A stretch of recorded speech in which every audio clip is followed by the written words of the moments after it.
मेरे 19 साल गए कैद के अंदर। और उसके साथ में मेरे घर वालों ने मेरे बीवी बच्चों का झेला है वो बहुत ही खतरनाक है। मेरी बच्ची उस वक्त थी नहीं, मेरी अरेस्टिंग के 2 या 3 महीने बाद वो पैदा हुई। अब तक वो बाप के प्यार से महरूम रही। हम बेगुनाह हैं, पुलिस ने हम लोगों को झूठा फंसाया, हमें झूठा फंसाया गया। एटीएस ने जो गढ़ाया वो झूठ गढ़ाया सारे, यहाँ तक कन्फेशन भी गढ़े गए। हमको टॉर्चर कर करके जो है वो सब लिया गया, जानते बूझते टारगेट किया गया। एटीएस को और इंटेलिजेंस एजेंसी की ये नाकामी की बहुत बड़ी नाकामी कि इतना बड़ा ब्लास्ट होता है, इतने लोग मारे जाते हैं, लेकिन असल मुजरिमों को नहीं पहुंच पाते, बल्कि जो आसानी से अवेलेबल है इनके पास उनको बकरा बना देते। तो सही हमारा ये कहना है कि हम बेगुनाह हैं, पुलिस ने हम लोगों को झूठा फंसाया। सिर्फ मुझे नहीं बल्कि जितने हम लोग इसमें थे 13 के 13 उन लोगों को झूठा फंसाया। 2 लोगों को जानते बूझते इन लोगों ने मालेगांव 2006 लास्ट केस में भी डाला और ट्रायल कोर्ट ने उनको डिस्चार्ज दिया और ये बोल के डिस्चार्ज दिया कि स्केप गोट। ये 2013 की बात है, 13-14 की बात है, उस 12 या 13 की बात है। तो हमारा मतलब जो भी क्लेम रहा है हमें झूठा नहीं, हमें झूठा फंसाया गया। एटीएस ने जो गढ़ाया वो झूठ गढ़ाया सारे, यहाँ तक कन्फेशन भी गढ़े गए। हमको टॉर्चर कर करके जो है वो सब लिया गया कन्फेशन। और झूठे इनके जो विटनेसेस थे, जो इनके पुलिस के नॉर्मल विटनेसेस होते थे, वो विटनेस का सहारा लेके जो हमको कन्विक्शन मिल रहा है। आज हाईकोर्ट के सामने ये बात आ चुकी है और उन्होंने हमारी बेगुनाही पर जो मुहर लगा दी कि हम बेगुनाह। क्या आपके वकील से आपको पूरी सहायता मिली है? हाँ, हमारे वकीलों ने बहुत मेहनत की हमारे लिए और जी जान लगा दी। ख़ासतौर से मैं शुक्रिया अदा करना चाहूँगा अब्दुल वहाब खान, शरीफ शेख और युग मोहित चौधरी साहब का और उनकी पूरी टीम का, जो कोई भी साथ में, तो बहुत सारे लोग थे जिन्होंने अपने रातों की नींदें हमारे लिए कुर्बान की।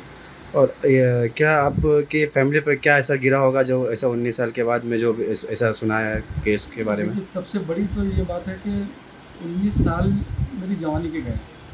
मतलब एक दिन भी अगर कोई कैद में रहता है तो वो बहुत बड़ी बात हो जाती है। मेरे 19 साल गए कैद के अंदर और उसके साथ में मेरे घर वालों ने मेरे बीवी बच्चों का झेला है वो बहुत ही खतरनाक है। मेरी बच्ची उस वक्त थी नहीं, मेरी अरेस्टिंग के 2 या 3 महीने बाद वो पैदा हुई।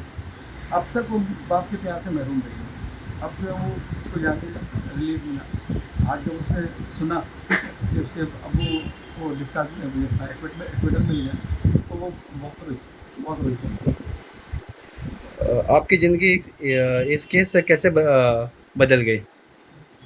इस केस में देखिए, मैं भी और सिर्फ मेरी नहीं, मेरे साथ में और भी 12 बेगुनाह हैं और जानते बूझते टारगेट किया गया। एटीएस को और इंटेलिजेंस एजेंसी की ये नाकामी की बहुत बड़ी नाकामी कि इतना बड़ा ब्लास्ट होता है, इतने लोग मारे जाते हैं, लेकिन असल मुजरिमों को नहीं पहुंच पाते, बल्कि जो आसानी से अवेलेबल है इनके पास उनको बकरा बना देते। क्या आपको एटीएस किसी और एजेंसी की जांच में चूक हो गई क्या?